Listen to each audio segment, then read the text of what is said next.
corollary হিসাবে আমরা বলেছিলাম যে it is impossible to have perpetual motion of fast kind. Without giving energy, I cannot run a machine. রান করাতে গেলে অবশ্যই কিছু পরিমাণ এনার্জি দিতে হবে, del Q equals to del W. এটা আমরা আগে দেখে এসেছিলাম। ওকে, এখন এখানে কিন্তু এরকম কোনো লিমিটেশন ছিল না যে how much energy is required to get some amount of mechanical work. একটা নির্দিষ্ট অ্যামাউন্টের মেকানিক্যাল ওয়ার্ক পেতে গেলে কতটা হিট এনার্জি দিতে হবে সেই সম্পর্কে কিন্তু কোনো রকম লিমিটেশন ফার্স্ট অফ থার্মোডাইনামিক্স থেকে আমরা পাইনি। ফার্স্ট অফ থার্মোডাইনামিক্সটা বেসিক্যালি কনজারভেশন অফ প্রিন্সিপাল। এটা বলা হয়েছে যে তোমার কিছু পরিমাণ মেকানিক্যাল এনার্জি পেতে গেলে কিছু পরিমাণ হিট দিতে হবে, এটাই। So first law of thermodynamics put no limitations on the possibility of transforming energy from one form to another. But we just have realized that on the basis of first law alone, the possibility of transforming heat into work or work into heat always exists. First law of thermodynamics থেকে আমরা দেখে এসেছি যে কিছু পরিমাণ হিটকে সবসময় আমরা ওয়ার্কে convert করতে পারি বা ওয়ার্ককে কিছু পরিমাণ হিটে কনভার্ট করতে পারি। কন্ডিশনটা হচ্ছে একটু নিজেদেরকে মিউট করে রাখো। কন্ডিশনটা হচ্ছে total amount of heat is equivalent to total amount of work. যদি টোটাল অ্যামাউন্ট অফ হিটটা টোটাল অ্যামাউন্ট অফ ওয়ার্কের ইকুইভ্যালেন্ট হয় তাহলে সবসময় আমরা কিছু পরিমাণ হিটকে ওয়ার্কে কনভার্ট করতে পারবো, কিছু পরিমাণ ওয়ার্ককে আমরা হিটে কনভার্ট করতে পারবো। Transformation of energy in one form from one form to another is possible. However, there are very definite limitation to the possibility of heat into work. এখানে কিন্তু হিটকে ওয়ার্কে কনভার্ট করার একটা বড় লিমিটেশন রয়েছে। আমরা পুরো হিটটাকে ওয়ার্কে কখনো কনভার্ট করতে পারবো না। We need to introduce the second law to rule out the possibility of constructing a perpetual mobile of the second kind. First law of thermodynamics টা কি করে? First law of thermodynamics টা rules out the possibility of constructing a perpetual mobile of the first kind. First law of thermodynamics বলে যে without giving some heat we cannot create mechanical energy. আমরা একটা মেশিনকে run করাতে পারি না, আমরা একটা মেশিনকে স্পন্টেনিয়াসলি রান করাতে পারি না। একটা মেশিন এমন কোন মেশিন কনস্ট্রাক্ট করতে পারি না যেটা কিনা এনার্জি ক্রিয়েট করছে। ঠিক আছে, তো সেকেন্ড ল এর ক্ষেত্রে কি দেখা গেল, সেকেন্ড ল যে এটা মানে আসছি পরে সেটাই, সেকেন্ড লটা আমাদের ইন্ট্রোডিউস করা দরকার। কেন দরকার? এই জন্যই বলা হলো যে ফার্স্ট ল থেকে বলা হয়েছে যে কিছু পরিমাণ হিটকে আমরা ইকুইভ্যালেন্ট ওয়ার্কে কনভার্ট করতে পারি বা কিছু পরিমাণ ওয়ার্ককে মেকানিক্যাল এনার্জিকে হিটে কনভার্ট করতে পারি, subjected that it is consistent with the conservation of energy principle. কিন্তু ফার্স্ট লতে এটা কোথাও বলা নেই যে নির্দিষ্ট পরিমাণ ওয়ার্ক পেতে গেলে তোমার কতটুকু হিট দরকার, বা is it possible to convert entire amount of heat into the work. এই ধরনের কিন্তু কোনো রকম লিমিটেশন দেওয়া নেই। আমরা আগের এক্সাম্পল গুলো থেকে কি দেখে এলাম, কার্নো ইঞ্জিনটা যখন পড়লাম সেখানেও কি দেখে এলাম যে এটা কখনোই সম্ভব নয় যে এন্টায়ার অ্যামাউন্ট অফ হিট এইটাকে ওয়ার্কে কনভার্ট করে দেওয়া। যদি হতো তাহলে কার্নো ইঞ্জিনের এফিসিয়েন্সিটা কত? 1 হতো, 10% হতো।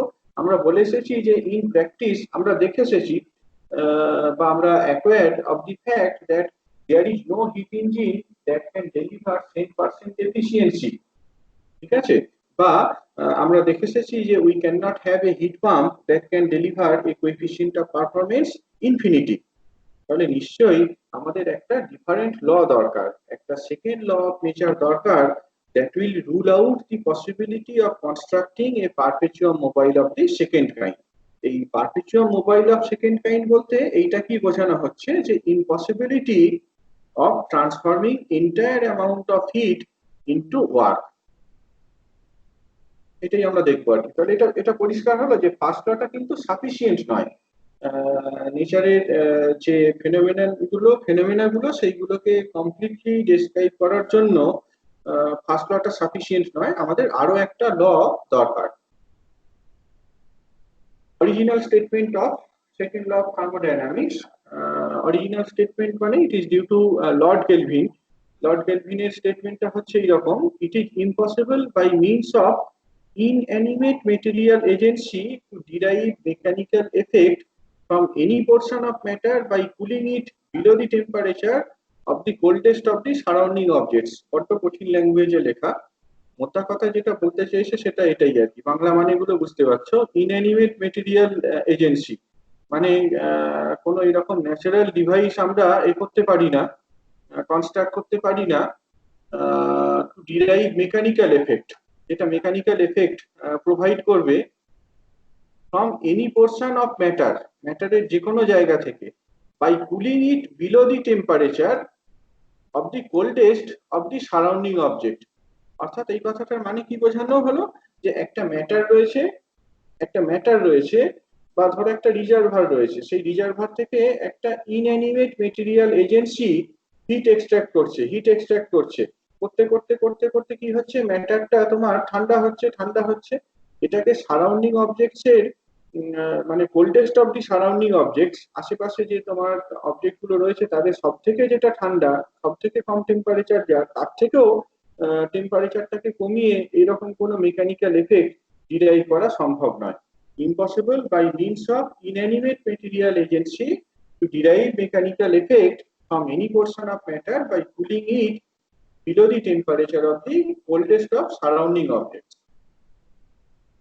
একটা statement, it is due to Max Planck, original statement of Max Planck, statementটা কি, it is impossible to construct an engine which working in a complete cycle will produce no effect other than raising of weight and cooling of a heat reservoir। বুঝলে কথাটার মানে? এটা কিন্তু আরো সহজ ভাষায় লেখা, যে কোনো একটা ইঞ্জিনকে কনস্ট্রাক্ট করা সম্ভব নয় যেটা একটা কমপ্লিট সাইকেলে রান করার পর এইরকম একটা এফেক্টই শুধু প্রডিউস করবে। এফেক্টটা কি? এফেক্টটা হচ্ছে cooling of a heat reservoir and raising of weight. Raising of weight মানে কি? ইন সাম সেন্স এটা কি একটা mechanical work. Raising of weight এই কথার মানে কি? এটা একটা mechanical work, right? Cooling of a heat reservoir মানে কি? হিট রিজার্ভার থেকে হিটটা অ্যাবজর্ব করা। তাহলে আমরা এইরকম কোনো ইঞ্জিন কনস্ট্রাক্ট করতে পারবো না যার একটা সাইকেলে নেট এফেক্টটা হচ্ছে এটাই, যে রিজার্ভার থেকে হিটটা অ্যাবজর্ব করা আর সেই হিটটাকে মেকানিক্যাল ওয়ার্কে কনভার্ট করা। হয়েছে? স্টেটমেন্ট দুটো বুঝতে পারলে? Original statement of Lord Kelvin আর original statement of Max Planck, দুটো কিন্তু মোর অর লেস সেম, মানে যদি একটু ভালো করে ভিতরে ঢুকে দেখো জিনিসটা একই রকম বলা হচ্ছে। যেটা বলতে চাওয়া হচ্ছে যে আমরা একটা নির্দিষ্ট পরিমাণ হিটকে অ্যাবজর্ব করে এন্টায়ারলি মেকানিক্যাল ওয়ার্কে কনভার্ট করতে পারবো না। এই জন্য এই দুটো স্টেটমেন্টকে একসাথে বলা হয়, আমরা এটাকে বলি Kelvin Planck statement. Kelvin Planck statement, second law of thermodynamics এর কেলভিন প্ল্যাঙ্ক স্টেটমেন্টটা হচ্ছে এটা: it is impossible to construct an engine that operating in a cycle will produce no effect other than the extraction of heat from a reservoir and the performance of an equivalent amount of work। একটা ইঞ্জিনের কথা আমরা এরকম ভাবতে পারি না, একটা engine এরকম কনস্ট্রাক্ট করতে পারি না যেটা একটা সাইক্লিক প্রসেসে রান করে শুধুমাত্র দুটো এফেক্ট প্রডিউস করবে। কি কি? একটা হচ্ছে যে তোমার হিট রিজার্ভার থেকে হিটটা এক্সট্রাক্ট করা, আর একটা এফেক্ট হচ্ছে ইকুইভ্যালেন্ট অ্যামাউন্ট অফ ওয়ার্ককে পারফর্ম করা। এটাই হচ্ছে সেকেন্ড ল অফ থার্মোডায়নামিক্স। হ্যাঁ, যদি কোথাও ডাউট থাকে বলো। এইখানে যে স্টেটমেন্টটা লেখা হয়েছে এই স্টেটমেন্টে প্রত্যেকটা ওয়ার্ড ইম্পর্টেন্ট, প্রত্যেকটা ওয়ার্ড, হ্যাঁ প্রত্যেকটা ওয়ার্ড এখানে ইম্পর্টেন্ট। এই যে operating in a cycle will produce no effect other than extraction of heat from a reservoir and performance of an equivalent amount of work। প্রত্যেকটা ওয়ার্ডই কিন্তু এখানে ইম্পর্টেন্ট কেলভিন প্ল্যাঙ্ক স্টেটমেন্টে। যেভাবে ডেফিনিশনটা দেওয়া রয়েছে, স্টেটমেন্টটা দেওয়া রয়েছে, পরীক্ষায় যদি পড়ে একদম প্রত্যেকটা ওয়ার্ডকে লিখতে হবে। ইট is impossible to construct an engine that operating in a cycle will produce no effect other than the extraction of heat from a reservoir and the performance of an equivalent amount of work। এটা কি আমরা খুব ছোট্ট করে বলতে পারি, hit ডাস, এইটা বোধহয় ভুল বলা হয়েছে, এটা তোমার পরের স্লাইডে যাবে। এখানে যেটা বলতে চাইছিলাম, ছোট করে একটা সেন্টেন্সে বা একটা ফ্রেজের মধ্যে যদি বলতে চাই, সেটা হচ্ছে এটা, complete conversion of heat into mechanical work is not possible. Complete conversion of heat into mechanical work is not possible. বলো কিছু বুঝলে? সেকেন্ড ল অফ থার্মোডাইনামিক্সটা পরিষ্কার হলো, মানে স্টেটমেন্টটা পরিষ্কার হলো এখানে, কেলভিন প্ল্যাঙ্ক স্টেটমেন্টটা? হ্যাঁ স্যার। পরেরটাতে যাই। সেকেন্ড ল অফ থার্মোডাইনামিক্স এর আরো একটা স্টেটমেন্ট রয়েছে, and which is due to Clausius। এটাকে ক্লসিয়াস স্টেটমেন্ট বলা হয়। ক্লসিয়াস স্টেটমেন্টটা কি? ক্লসিয়াস স্টেটমেন্টটা হচ্ছে এরকম, ইট is impossible to construct a refrigerator. অর্থাৎ আমরা এখানে কিন্তু একটা হিট পাম্পের কথা ভাবছি। সেকেন্ড ল অফ থার্মোডাইনামিক্স এর একটা alternative statement, this is Clausius statement. It says that it is impossible to construct a refrigerator which operating in a cycle will produce no effect other than transfer of heat from a lower temperature reservoir to a higher temperature reservoir। এখানেও কিন্তু আগের মতোই প্রত্যেকটা word important. Impossible to construct a refrigerator, আমরা এরকম কোনো hit পাম্পের কথা ভাবতে পারি না, এরকম কোনো হিট পাম্প কনস্ট্রাক্ট করতে পারি না যেটা একটা সাইকেলে অপারেট করে এই দুটো এফেক্ট ছাড়া আর কোনো এফেক্ট প্রডিউস করবে না। দুটো এফেক্ট কি? দুটো এফেক্ট হচ্ছে লোয়ার টেম্পারেচার রিজার্ভার থেকে হিট অ্যাবজর্ব করে হায়ার টেম্পারেচার রিজার্ভারে ছেড়ে দেওয়া। হিট অ্যাবজর্ব করাটা হচ্ছে একটা প্রসেস, লোয়ার টেম্পারেচারে হিট রিজার্ভার, লোয়ার টেম্পারেচারে যে রিজার্ভারটা রয়েছে সেইখান থেকে হিট অ্যাবজর্ব করাটা একটা প্রসেস, আর হায়ার টেম্পারেচার রিজার্ভারে হিট ছেড়ে দেওয়া এটা হচ্ছে আরেকটা এফেক্ট। এই দুটো এফেক্ট ছাড়া আর কোনো এফেক্ট করবে না এইরকম কোনো হিট পাম্পের কথা আমরা ভাবতে পারি না। অর্থাৎ it is impossible to transfer heat spontaneously from a cold body to a hot body. Spontaneous flow from a cold body to a hot body is not possible. Thus, second law of thermodynamics gives the direction of flow of heat in natural process. Natural প্রসেসে হিটটা কোন body থেকে কোন বডিতে flow করবে সেই সম্পর্কে একটা পরিষ্কার আইডিয়া আমরা সেকেন্ড ল অফ থার্মোডাইনামিক্সটা থেকে পাই। খেয়াল করে দেখো, একটা হট বডি আর একটা কোল্ড বডিকে কন্ট্যাক্টে রাখলাম, থার্মাল কন্ট্যাক্টে রাখলাম। একটা কোল্ড বডিকে আর একটা হট বডিকে থার্মাল কন্ট্যাক্টে রাখলাম। তো আমরা কি জানি এখানে ন্যাচারাল প্রসেসে কি হয়? হট বডিটা রিলিজেস দি হিট, কোল্ড বডিটা হিটটা অ্যাবজর্ব করে। হট বডিটা টেম্পারেচারটা কমতে থাকে, কোল্ড বডি টেম্পারেচারটা বাড়তে থাকে, রাইট? কিন্তু এইরকম কি হতে পারতো না যে কোল্ড বডিটা হিট দিচ্ছে, হট বডিটা হিট অ্যাবজর্ব করছে, কোল্ড বডি টেম্পারেচারটা আরো কমছে, হট বডি টেম্পারেচারটা আরো বাড়ছে? খেয়াল করে দেখো, ফার্স্ট ল অফ থার্মোডাইনামিক্স থেকে যদি আমরা জিনিসটাকে দেখি, আমরা কিন্তু বলবো যে it is possible. Why not? তার কারণ কোল্ড বডি যে হিটটা রিলিজ করছে, হট বডি সেই হিটটাকে অ্যাবজর্ব করছে একটা সাইক্লিক প্রসেসে। তাহলে first law of thermodynamics puts no bar in this process, but in nature আমরা দেখি যে হিটটা সবসময় হট বডি থেকে কোল্ড বডিতেই ট্রান্সফার হয়। সেটাই basically second law of thermodynamics এর টার্মে বলা হয়েছে। এই যে তোমার ফিনোমেননটা, ন্যাচারাল ফিনোমেননটা, সেটাকে একটা রুলের আকারে বলা হয়েছে, spontaneous flow of heat from a cold body to a hot body is never possible. This is the statement due to Clausius. এখন এই যে দুটো স্টেটমেন্ট, সেই দুটো স্টেটমেন্টের এক্সপেরিমেন্টাল এভিডেন্স কি? এক্সপেরিমেন্টাল এভিডেন্সটা হচ্ছে এটাই যে আমরা চেষ্টা করেছি, পারিনি। আমরা যদি একটা হট বডি আর একটা কোল্ড বডিকে কন্ট্যাক্টে রাখি, কখনোই হট বডি থেকে স্পন্টেনিয়াসলি হিটটা কোল্ড বডি, স্পন্টেনিয়াসলি হিটটা কখনোই কোল্ড বডি থেকে হট বডিতে ট্রান্সফার হয় না। সেই জন্যই এখানে এক্সপেরিমেন্টাল এভিডেন্স বলতে এটাই বলা হয়েছে। এই যে দুটো স্টেটমেন্ট বলা হলো, সেই দুটো স্টেটমেন্টের সাপোর্টে এক্সপেরিমেন্টাল এভিডেন্স হচ্ছে এটাই, যে failure of all efforts that have been made to construct a perpetuum mobile of the second kind. এখানে যে দুটো প্রসেসকে আমরা বললাম, সেই দুটো প্রসেসই হচ্ছে perpetuum mobile of the second kind. যে কোল্ড বডি থেকে কি স্পন্টেনিয়াসলি হট বডিতে হিট ট্রান্সফার হয়, এটা হচ্ছে perpetuum mobile of the second kind. বা এন্টায়ার হিটটাকে কি আমরা ওয়ার্কে কনভার্ট করতে পারি, এই জিনিসগুলোকে বলা হয় perpetuum mobile of second kind. So you see, second law of thermodynamics rules out the possibility of perpetuum mobile of the second kind. আমরা এখানে যদিও দুটো ল বললাম, আমরা দেখাবো দুটো ল এর এমনিতে স্টেটমেন্ট গুলো ডিফারেন্ট হলেও এট দি এন্ড আমরা দেখাবো they are equivalent. Kelvin Planck statement আর Clausius statement they are equivalent. আমরা যদি ধরে নিই যে একটা স্টেটমেন্ট ভায়োলেটেড হচ্ছে, that will lead to the violation of the other statement. একটাকে ভুল ধরে নিলে দেখানো যায় যে অন্যটাও ভুল। সেই শেষে আমরা দেখাবো যে এই দুটো স্টেটমেন্ট ইকুইভ্যালেন্ট। বলো এইখান পর্যন্ত যদি কোথাও ডাউট থাকে বলো।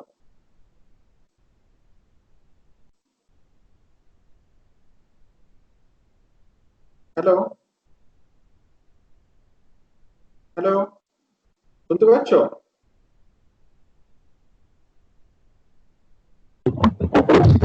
হ্যাঁ স্যার, শোনা যাচ্ছে। বলো কোথাও ডাউট থাকলে বলো এখানে। স্যার হ্যাঁ হ্যাঁ বলো। স্যার বলছি এখানে সব জায়গায় এরকম অপারেটিং ইন আ সাইকেল কেন, মানে সাইকেল উপরে অপারেটিং, হ্যাঁ একদমই তাই, ঠিকই তো। অপারেটিং ইন এ সাইকেল কেন বলছি বলো তো, কেউ বলতে পারবে কেন operating in a cycle? Operating in এ কারণ স্যার সাইকেল, এটাকে মানে হিট থেকে মেকানিক্যাল এনার্জি তৈরি করছে এখানে, সেটার জন্য সাইকেলটা। এনার্জি তৈরি করছে। আর কোনো অ্যান্সার? সে যদি সাইক্লিক প্রসেসে না হলে স্পন্টেনিয়াসলি হবে না। কেন হবে না? একটা সাইকেল, একটা একটা একটা মোবাইল, একটা একটা মোশনের কথা যখন আমরা কনসিডার করছি, যদি একটা সাইকেলে এফেক্টটা কি হচ্ছে বলতে পারি, তাহলে এন্টায়ার মোশনটা কেমন হবে সেটাকে বলা যায়। একটা সাইকেলে এফেক্টটা কেমন হচ্ছে সেইটা যদি বলতে পারি, তাহলে এন্টায়ার মোশনটাতে কেমন হবে এফেক্টটা সেটা বলে ফেলা খুব সহজ। তার কারণ এন্টায়ার মোশনটা কি, এন্টায়ার মোশনটা কি রিপিটেশন অফ সাচ সাইকেলস। একটা সাইকেলের অনেকগুলো স্টেপ থাকতে পারে, একটা সাইকেলের অনেকগুলো স্টেপ থাকতে পারে, ঠিক আছে, আমরা সেটাতে বোদার নই। আমরা যেটা দেখতে চাইছি যে তোমার মানে ইন্ডিভিজুয়াল স্টেপ গুলোতে বদার নই। আমরা একটা সাইকেল এই জন্যই দেখতে চাইছি, তার কারণ একটা মোশনকে যখন স্টাডি করছো সেটা বেসিক্যালি রিপিটেশন অফ সাইকেল, সেই জন্যই একটা সাইকেলে দেখা হচ্ছে। শুধু তাই নয়, আরেকটু পরে আমরা এটার মধ্যে যাব। সেটা হচ্ছে তুমি যদি ফার্স্ট ল, মানে সেকেন্ড লটা তো আমরা বেসিক্যালি ফার্স্ট লটা ধরেই এ করলাম, গেলাম যে ফার্স্ট লটা সাফিসিয়েন্ট হচ্ছে না, সেই জন্য আরেকটা ল দরকার। নেচারের যে ফিনোমেনা গুলো সেগুলোকে এক্সপ্লেন করতে গেলে আরেকটা ল দরকার। খেয়াল করে দেখো ফার্স্ট ল থার্মোডাইনামিক্সে কি বলা হয়েছে, del Q equals to del U plus del W. এই ডেল ইউটা তো সিস্টেমের এনার্জি, ডেল ইউটা হচ্ছে সিস্টেমের এনার্জি, এইটাকে তো কখনো আমরা আউটপুট হিসাবে পেতে পারি না। আমরা যেটা পাচ্ছি সেটা বেসিক্যালি তোমার এই ডেল ডাব্লিউটা, এটা এটা সিস্টেমের এনার্জি। ডেল ডাব্লিউটা হচ্ছে এক্সটার্নাল ওয়ার্ক, মেকানিক্যাল ওয়ার্ক। কেমন? কাজেই মেকানিক্যাল ওয়ার্ক, এক্সটার্নাল ওয়ার্ক। আমরা যদি ডেল ইউটাকে জিরো বলতে পারি, তাহলে এই দুটো এক্সটার্নাল যে ফেনোমেনা, এক্সটার্নাল অবজারভেবলস, সেইগুলোকে রিলেট করতে পারবো। যদি সাইক্লিক প্রসেস বলি, এই জিনিসটা জিরো হয়ে যায়, ডেল ইউটা জিরো হয়ে যায়, সেক্ষেত্রে আমরা তোমার ওই এক্সটার্নাল যে অবজারভেবলস, হিট এক্সচেঞ্জ এবং ওয়ার্ক ডান, এই এক্সটার্নাল অবজারভেবলস গুলোকে আমরা মানে এক্সটার্নাল প্যারামিটার গুলোকে আমরা রিলেট করতে পারবো। এইটা আরেকটা কারণ, সেই জন্য সবসময় জিনিসটাকে সাইকেলে কি হয় সেইটা টার্মে বলা হচ্ছে। ঠিক আছে? স্যার ঠিক আছে। ওকে, এবার আমরা তাহলে যেটা দেখাবো সেটা হচ্ছে যে ক্লসিয়াস স্টেটমেন্ট আর কেলভিন প্ল্যাঙ্ক স্টেটমেন্ট দুটো ইকুইভ্যালেন্ট। কিভাবে দেখাবো বললাম, যে যদি ধরে নিই যে একটা ভুল, তাহলে সেটা প্রমাণ করবে যে অন্যটাও ভুল। এইভাবে আমরা জিনিসটাকে দেখাবো যে দুটো লই বেসিক্যালি ইকুইভ্যালেন্ট। ওকে, এটাই এটাই আমাদের অ্যাপ্রোচ আর কি। ধরে নেওয়া যাক যে Clausius statement is invalid. let us assume that Clausius statement is invalid। অর্থাৎ ক্লসিয়াস স্টেটমেন্টে কি বলা হয়েছে, দুটোকে কনফিউজ করে ফেলো না। ক্লসিয়াস কথাটাকে এইভাবে মনে রাখতে পারো আর কি, মনে রাখার জন্য ক্লসিয়াস কোল্ড এরকম ভাবে ভাবতে পারো আর কি। ক্লসিয়াস কোল্ড একটা এই দিয়ে ভাবতে পারো। ক্লসিয়াস স্টেটমেন্টে যেটা বলা হয়েছে যে কোল্ড বডি থেকে হট বডিতে কন্টিনিউয়াস হিট ট্রান্সফার সম্ভব নয়। তাহলে কেলভিন প্ল্যাঙ্ক স্টেটমেন্টের বক্তব্যটা পরিষ্কার। কেলভিন প্ল্যাঙ্ক স্টেটমেন্টের বক্তব্যটা হচ্ছে complete conversion of heat into mechanical work is not possible.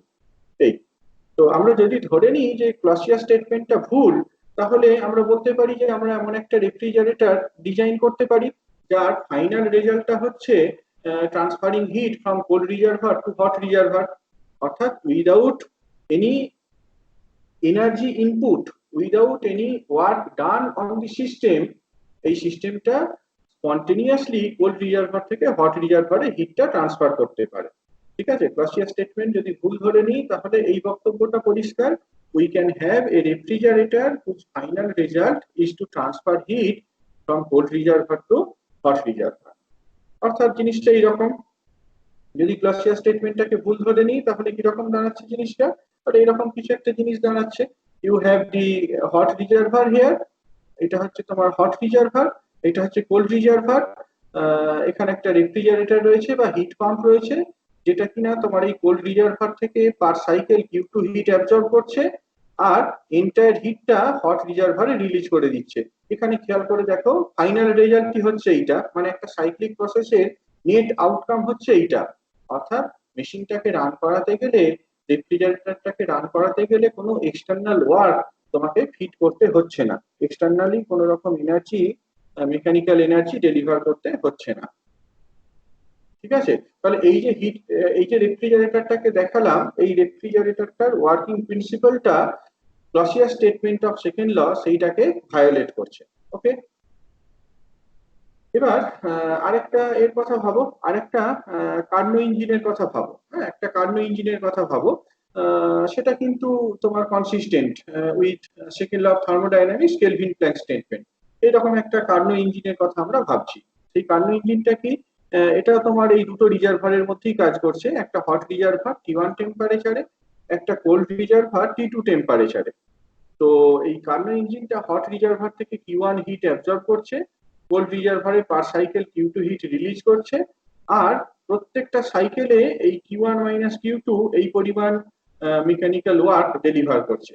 খেয়াল করে দেখো এইটার যে অপারেশন, এখানে যে আমি ডিভাইসটা দেখালাম, বি যে ইঞ্জিনটা দেখালাম, এই বি ইঞ্জিনের অপারেশনটা very much consistent with Kelvin Planck statement. Kelvin Planck স্টেটমেন্টে কি বলা হয়েছে, complete conversion of heat into work not possible.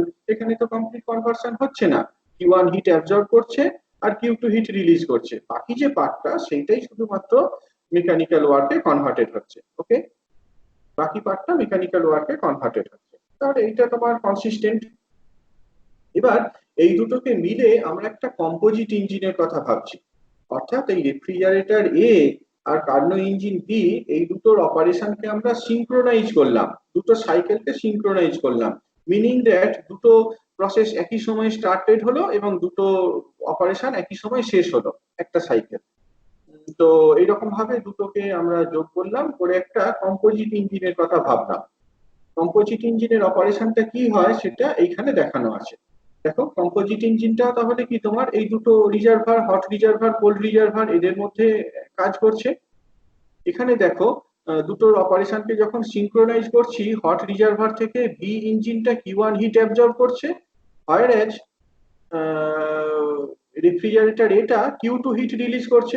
দুটোকে যখন একসাথে দেখছি, হট রিজার্ভার থেকে কতটা হিট এক্সট্রাক্টেড হচ্ছে, is the difference Q1 minus Q2, এই পরিমাণ হিট হট রিজার্ভারটা থেকে তাহলে পার সাইকেল এক্সট্রাক্টেড হচ্ছে। ঠিক আছে, আচ্ছা, ইঞ্জিন এই যে রেফ্রিজারেটর এ সেইটা কোল্ড রিজার্ভার থেকে পার সাইকেল Q2 হিট এক্সট্রাক্ট করছিল, হোয়ারএজ কার্নো ইঞ্জিন বি সেটা কোল্ড রিজার্ভারে পার সাইকেল Q2 হিট সাপ্লাই করছে। তাহলে কম্পোজিট ইঞ্জিন দুটোর অপারেশনকে যখন ক্লাব করে দেখছি, দেখতে পাচ্ছি যে কোল্ড রিজার্ভারের সাথে নেট কোনো রকম হিট এক্সচেঞ্জ হচ্ছে না, একটা অ্যাবজর্ব করছে আর একটা রিলিজ করছে, অন্য একটা যতটা অ্যাবজর্ব করছে অন্যটা ঠিক ততটাই রিলিজ করে দিচ্ছে, কাজেই নেট কোনো রকম হিট এক্সচেঞ্জ কোল্ড রিজার্ভারটার সাথে হচ্ছে না। Composite engine does not exchange any heat with cold reservoir. Okay, আর ওয়ার্ক আউটপুটটার দিকে তাকাও, রেফ্রিজারেটর এ তার কোনো ওয়ার্ক ইনপুট আউটপুট ছিল না, আর কার্নো ইঞ্জিন বি এর ওয়ার্ক আউটপুট ছিল Q1 মাইনাস Q2। তাহলে কম্পোজিট ইঞ্জিনটার নেটওয়ার্ক আউটপুটটা কি হবে, নেটওয়ার্ক আউটপুটটা হবে Q1 মাইনাস Q2। এবার এই কম্পোজিট ইঞ্জিনের অপারেশনটাকে সামারাইজ করো। দেখো কম্পোজিট ইঞ্জিনটা পার সাইকেল হট রিজার্ভার থেকে যে পরিমাণ হিট অ্যাবজর্ব করছে, ঠিক একই পরিমাণ হিট, একই পরিমাণ ওয়ার্ক সেইটা ডেলিভার করছে। অর্থাৎ কম্পোজিট ইঞ্জিনটা যে পরিমাণ হিটকে অ্যাবজর্ব করেছে তার পুরোটাই ওয়ার্কে কনভার্ট করে ফেলেছে। It is not possible by Kelvin Planck statement. Complete conversion of heat into work is not possible. অর্থাৎ এই কম্পোজিট ইঞ্জিনের যে অপারেশন সেই অপারেশনটা কিন্তু ভায়োলেটস কেলভিন প্ল্যাঙ্ক স্টেটমেন্ট। তাহলে দেখতে পাচ্ছ আমরা যদি ধরে নিই যে ক্লসিয়াস স্টেটমেন্টটা ভুল, that leads to the violation of Kelvin Planck statement. In that sense আমি বলতে পারি যে Clausius statement and Kelvin Planck statement of second law of thermodynamics আর ইকুইভ্যালেন্ট। বলো ক্লিয়ার হলো কিনা বলো। স্যার হ্যাঁ বলো। স্যার একটা প্রশ্ন ছিল। বলো না। স্যার এই যে আইসোথার্মাল এক্সপানশনের ক্ষেত্রে কেলভিন প্ল্যাঙ্ক স্টেটমেন্টটা ভায়োলেট হচ্ছে না? আইসোথার্মাল এক্সপানশনের ক্ষেত্রে এই আইসোথার্মাল এক্সপানশন, হ্যাঁ, আইসোথার্মাল এক্সপানশনের ক্ষেত্রে যখন আমরা সিস্টেমটা হিট দিচ্ছি তখন আরে সিস্টেমটাতে সেই আমি বারবার যেটা বলছি সেটা হচ্ছে একটা সাইক্লিক প্রসেস, একটা সাইক্লিক প্রসেসের কথা আমরা বলতে চাইছি। আইসোথার্মাল এক্সপানশনটা তো তোমার একটা সাইক্লিক প্রসেসকে রিপ্রেজেন্ট করছে না। তুমি কার্নো সাইকেলটার কথা ভাবো। কার্নো সাইকেলে কি হচ্ছে? কার্নো সাইকেলে Q1 হিট অ্যাবজর্বড হচ্ছে, Q1 মাইনাস Q2 পরিমাণ ওয়ার্ক পারফর্ম হচ্ছে। ঠিক আছে, কোনো একটা প্রসেসের কথা ভাবছো কেন? বারবার এখানে কিন্তু একটা সাইকেলের কথা বলা হচ্ছে, বললাম না? কেলভিন প্ল্যাঙ্ক স্টেটমেন্ট বলো বা ক্লসিয়াস স্টেটমেন্ট বলো, এই যে বলা হচ্ছে এই device which operating in a cycle, আমরা একটা সাইক্লিক প্রসেসের কথা কনসিডার করছি। একটা সাইক্লিক প্রসেসে তোমার নেট আউটকামটা এইটা হবে না যে কোল্ড বডি থেকে হিটটা শুধুমাত্র হট বডিতে ট্রান্সফার হয়েছে। একটা সাইক্লিক প্রসেসের নেট আউটকাম এইটা হবে না যে হট রিজার্ভার থেকে যতটা হিট অ্যাবজর্ব হয়েছে এন্টায়ারলি সেটা মেকানিক্যাল ওয়ার্কে কনভার্টেড হয়ে গেছে। আমরা বারবারই যেটা বলতে চাইছি একটা সাইক্লিক প্রসেসের নেট এফেক্টটাকে বোঝাতে চাইছি। ঠিক আছে স্যার থার্ড ছবিটা আরেকবার একটু এক্সপ্লেন করবেন? এইখানে আমরা যেটা বললাম যে তোমার রেফ্রিজারেটর এ আর কার্নো ইঞ্জিন বি এই দুটোর অপারেশনকে সিঙ্ক্রোনাইজ করলাম, দুটো মিলে একসাথে একটা কম্পোজিট ইঞ্জিনের কথা ভাবছি। অর্থাৎ কম্পোজিট ইঞ্জিনটা বেসিক্যালি এ প্লাস বি এর সাথে সমান। ঠিক আছে, এখন দেখো এই এ ইঞ্জিনটা কি করছে, এ যে ইঞ্জিন সেটা তোমার হট রিজার্ভারে Q2 হিট ছাড়ছে, আর বি ইঞ্জিনটা হট রিজার্ভার থেকে Q1 হিট অ্যাবজর্ব করছে। তাহলে দুটোর এফেক্টকে যদি একসাথে দেখি আমরা দেখব হট রিজার্ভার থেকে Q1 মাইনাস Q2 পরিমাণ হিট অ্যাবজর্ব হচ্ছে, রাইট? এটা বুঝতে পারলে? হট রিজার্ভার থেকে নেট Q1 মাইনাস Q2 পরিমাণ হিট অ্যাবজর্ব হচ্ছে। আচ্ছা, এবার এই রেফ্রিজারেটর এ কোল্ড রিজার্ভার থেকে Q2 হিট অ্যাবজর্ব করছে, whereas কার্নো ইঞ্জিনটা পার সাইকেলে Q2 হিট কোল্ড রিজার্ভারে রিলিজ করছে। দুটোর অপারেশনকে যদি একসাথে দেখি আমরা কি দেখব, যে নেট কোনো রকম হিট এক্সচেঞ্জ কোল্ড রিজার্ভারের সাথে হচ্ছে না। রেফ্রিজারেটর এ সেইটাকে রান করাতে গেলে কোনো ওয়ার্ক দরকার নেই। হ্যাঁ, এখানে স্কিমেটিক্যালি যেটা দেখানো হয়েছে। On the other hand Karnaugh ইঞ্জিনটা একটা নেট ওয়ার্ক ডেলিভার করে যেটা কিনা Q1 মাইনাস Q2 এর সাথে সমান। তাহলে দুটো এ আর বি এদের নেট ওয়ার্ক আউটপুট যদি দেখি সেইটা কত, Q1 মাইনাস Q2। এবার কম্পোজিট ইঞ্জিনটা যদি অপারেশনটাকে সামারাইজ করো দেখতে পাচ্ছ কার্নো ইঞ্জিনটা হট রিজার্ভার থেকে যে পরিমাণ হিট অ্যাবজর্ব করছে পার সাইকেলে ঠিক একই পরিমাণ হিটকে মেকানিক্যাল ওয়ার্কে কনভার্ট করে দিচ্ছে, এবং কোল্ড রিজার্ভার যে রয়েছে সেখানে কোনো রকম হিট রিলিজ করছে না। অর্থাৎ কম্পোজিট ইঞ্জিনটা একটা সাইক্লিক প্রসেসে রান করে তার নেট এফেক্টটা হচ্ছে এটাই, যতটা হিট অ্যাবজর্ব করছে পুরোটাকে ওয়ার্কে কনভার্ট করে দিচ্ছে। By second law of thermodynamics Kelvin Planck statement this is not possible. Composite engine C এর এইরকম ধরনের কোনো রকম অপারেশন সম্ভব নয়, that comes in violation to the Kelvin Planck statement. আমরা যদি ধরে নিই যে ক্লসিয়াস স্টেটমেন্টটা ভুল, সেইটা লিড করবে যে কেলভিন প্ল্যাঙ্ক স্টেটমেন্টটাও ভুল। ঠিক আছে? হ্যাঁ স্যার ঠিক আছে। ওকে, আরেক রকম ভাবে দেখানো যায়। আমরা আগের স্লাইডে ধরে এলাম যে ক্লসিয়াস স্টেটমেন্টটা ভুল, কেলভিন প্ল্যাঙ্ক স্টেটমেন্টটা তাতে করে ভুল দেখানো গেল। আমরা যদি এবার শুরুই করি যে কেলভিন প্ল্যাঙ্ক স্টেটমেন্টটা ভুল, তাহলে আমরা দেখাতে পারবো যে ক্লসিয়াস স্টেটমেন্টটা ভুল।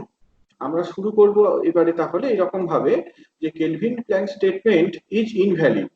Kelvin Planck statement is invalid.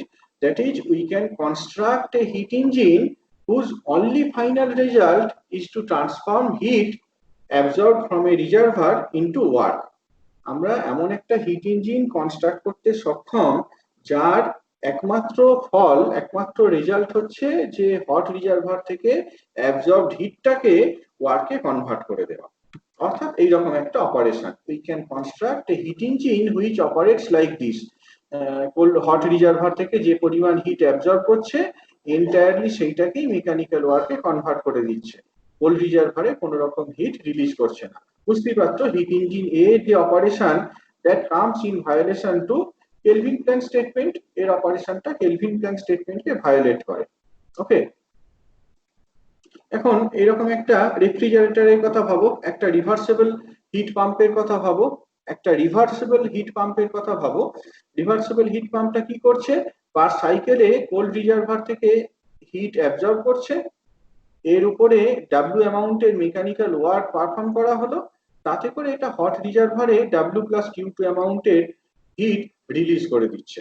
বুঝতে পারছো এর অপারেশনটা কিন্তু consistent with Clausius statement of second law of thermodynamics. তার কারণ এটা তো স্পন্টেনিয়াসলি কোল্ড রিজার্ভার থেকে হট রিজার্ভারে হিট ট্রান্সফার করছে না, এর উপরে কিছু পরিমাণ ওয়ার্ক পারফর্ম করছো, তবেই কিনা এটা কোল্ড রিজার্ভার থেকে হিটটাকে নিয়ে হট রিজার্ভারে রিলিজ করতে পারছে। So operation of refrigerator is in satisfaction to the second law of thermodynamics, Clausius statement. হয়েছে? এবার এই দুটোর অপারেশনকে সিনক্রোনাইজ করো আগের মতোই। হিট ইঞ্জিন এ আর হিট পাম্প বি এই দুটোকে মিলে একটা কম্পোজিট ইঞ্জিনের কথা ভাবো। দুটোর অপারেশনকে যদি আমরা সিনক্রোনাইজ করে দিই তাহলে কি হবে? তাহলে এইরকম ধরনের একটা কম্পোজিট ডিভাইস আমরা পাবো। হিট ইঞ্জিন এটা হট রিজার্ভার থেকে কিউ1 হিট অ্যাবজর্ব করছিল, আর এখানে দেখতে পাচ্ছ ডাব্লিউটা বেসিক্যালি কি কিউ1 এর সাথে সমান, ডাব্লিউটা কিউ1। আমরা হিট ইঞ্জিন এ থেকে যে ওয়ার্কটা পাচ্ছিলাম সেই ওয়ার্কটাকে ফিড করানো হলো to run the refrigerator B. ঠিক আছে, আমরা এই তোমার হিট ইঞ্জিন এ থেকে যে ওয়ার্কটা পাচ্ছিলাম, হিট ইঞ্জিন এ তার ওয়ার্ক আউটপুটটাকে দিয়ে আমরা এই রেফ্রিজারেটর বিটাকে চালাচ্ছি। অসুবিধা নেই, কম্পোজিট সিস্টেমের ক্ষেত্রে এরকম জিনিসটা ভাবতেই পারি, একটার ওয়ার্ক আউটপুট অন্যটাকে ফিড করাচ্ছে, অন্যটায় ইনপুট হিসাবে পড়ছে। তাহলে এই রেফ্রিজারেটর বিটা হট রিজার্ভারে কতটা হিট রিলিজ করছে per cycle? Q one plus Q two. On the other hand heat engine এটা হট রিজার্ভার থেকে কিউ1 হিট অ্যাবজর্ব করছে। দুটোর অপারেশনকে যদি সিনক্রোনাইজ করে দিই, একসাথে দেখি, তাহলে কম্পোজিট ডিভাইসটা বেসিক্যালি হট রিজার্ভারে কিছু পরিমাণ হিট রিলিজ করছে, সেটা Q two. Net heat released Q one plus Q two, net heat absorbed Q one. তাহলে হট রিজার্ভার এফেক্টিভলি কি হচ্ছে? কিউ2 পরিমাণ হিট রিলিজড হচ্ছে। কম্পোজিট ইঞ্জিনের ক্ষেত্রে দেখো কোনো রকম ওয়ার্ক ইনপুটও নেই, আউটপুটও নেই। তার কারণ এ ইঞ্জিনটা যে আউটপুটটা দিচ্ছিল, যে মেকানিক্যাল ওয়ার্কটা দিচ্ছিল, সেইটাই ইঞ্জিন বিটাকে রান করাতে কাজে লাগছে। দুটো অপারেশনকে একসাথে যদি দেখি তাহলে দেখবো যে সেই কম্পোজিট ডিভাইসের কোনো mechanical input, mechanical energy input বা আউটপুট হিসাবে থাকছে না। আর কোল্ড রিজার্ভারের ক্ষেত্রে কি হচ্ছে? ইঞ্জিন এটা কোল্ড রিজার্ভার থেকে কিছু অ্যাবজর্ব করছিল না, but engine beta, refrigerator beta cold reservoir থেকে কিউ2 হিট অ্যাবজর্ব করছিল। দুটোর অপারেশনকে যখন একসাথে দেখছি, কম্পোজিট ডিভাইসটা পার সাইকেল কোল্ড রিজার্ভার থেকে কিউ2 পরিমাণ হিটকে অ্যাবজর্ব করছে।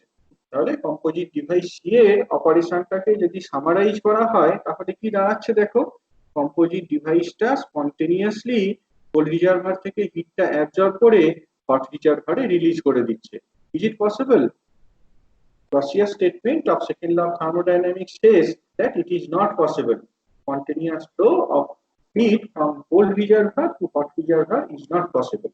তাহলে আমরা দেখাতে পারলাম যে কেলভিন প্ল্যাঙ্ক স্টেটমেন্টটা যদি ভুল ধরে নেওয়া হয়, সেটা লিড করে যে ক্লসিয়াস স্টেটমেন্টটাও ভুল। আগে আমরা ধরে নিয়েছিলাম ক্লসিয়াস স্টেটমেন্টটা ভুল, সেখান থেকে দেখিয়েছি কেলভিন প্ল্যাঙ্ক স্টেটমেন্টটা ভুল। এখানে আমরা ধরে নিলাম কেলভিন প্ল্যাঙ্ক স্টেটমেন্টটা ভুল, তাতে করে দেখাতে পারলাম ক্লসিয়াস স্টেটমেন্টটা ভুল। ওকে, তাহলে Kelvin Planck statement and Clausius statement আর ইকুইভ্যালেন্ট। স্যার এই লাস্টের পিকচারটা আরেকবার বলবেন? লাস্টের ডায়াগ্রামটা না হ্যাঁ পুরোটা? হ্যাঁ হ্যাঁ, না লাস্টেরটা। লাস্টেরটা এই যে দেখছো না, দুটোর অপারেশনকে যখন সিনক্রোনাইজ করছি, এখানে কি হচ্ছে, হট রিজার্ভারের সাথে কতটা এক্সচেঞ্জ হচ্ছে, দুটোর একসাথে হিট ইঞ্জিন এ আর রেফ্রিজারেটর বি কিউমুলেটিভলি একসাথে তোমার কতটা হিট এক্সচেঞ্জ করছে। হিট ইঞ্জিন এটা কিউ1 হিট অ্যাবজর্ব করে নিচ্ছে, এক্সট্রাক্ট করে নিচ্ছে, আর রেফ্রিজারেটর বিটা কিউ1 প্লাস কিউ2 পরিমাণ হিট ছেড়ে দিচ্ছে। তাহলে দেখতে পাচ্ছ হট রিজার্ভারে নেট হিট রিলিজড সেটা কত, কিউ2। Net hit release to the hot reservoir is কিউ2। আচ্ছা, তারপর হিট ইঞ্জিন এতে হিট স্যার ইঞ্জিন এ W প্লাস Q2 পরিমাণ হিট তো ছেড়ে দিচ্ছে, ওটা এই যে Q1 প্লাস Q2। কেন, ওই যে বললাম তোমার, এই যে হিট ইঞ্জিন এ তার ক্ষেত্রে ডাব্লিউটা তো কিউ1, হ্যাঁ। হিট ও ইঞ্জিনে ডাব্লিউ আচ্ছা, ইকুয়ালস টু কিউ1। তুমি দুটোকে যখন হ্যাঁ একসাথে যখন চালাচ্ছ তখন কিভাবে অপারেট করছো, হিট ইঞ্জিন এটা যে ওয়ার্কটাকে আউটপুট হিসাবে দিচ্ছে সেইটাই বেসিক্যালি রেফ্রিজারেটর এটাকে ড্রাইভ করছে। ঠিক আছে, তাহলে W equals to Q one, W equals to Q one. তাহলে হট রিজার্ভারে যে হিটটা রিলিজড হচ্ছে that is Q one plus Q two. দুটো একসাথে যদি দেখি, হট রিজার্ভারে নেট কিউ2 পরিমাণ হিট রিলিজড হচ্ছে। দুটোর নেট কোন রকম ওয়ার্ক ইনপুট আউটপুট নেই, ডাব্লিউ ইকুয়ালস টু 0। আর কোল্ড রিজার্ভার থেকে দেখতে পাচ্ছ দুটো একসাথে পার সাইকেলে কিউ2 পরিমাণ হিটকে অ্যাবজর্ব করে নিচ্ছে। অর্থাৎ কম্পোজিট ডিভাইসটা স্পন্টেনিয়াসলি রানিং। এটা কোল্ড রিজার্ভার থেকে যে পরিমাণ হিট অ্যাবজর্ব করছে এন্টায়ারলি ঠিক একই পরিমাণ হিট হট রিজার্ভারে ছেড়ে দিচ্ছে per cycle without any work input. তাহলে এটা ভায়োলেটস দি ক্লসিয়াস স্টেটমেন্ট। অর্থাৎ কেলভিন প্ল্যাঙ্ক স্টেটমেন্টটাকে যদি ভুল ধরে নিই, তাতে করে আমরা যেটা পাবো যে কেলভিন ক্লসিয়াস স্টেটমেন্টটা ভুল। হ্যাঁ স্যার বুঝেছি। In that sense, these two statements are equivalent. এইটাই। ঠিক আছে, আর কোনো কোয়েশ্চেন থাকলে বলো।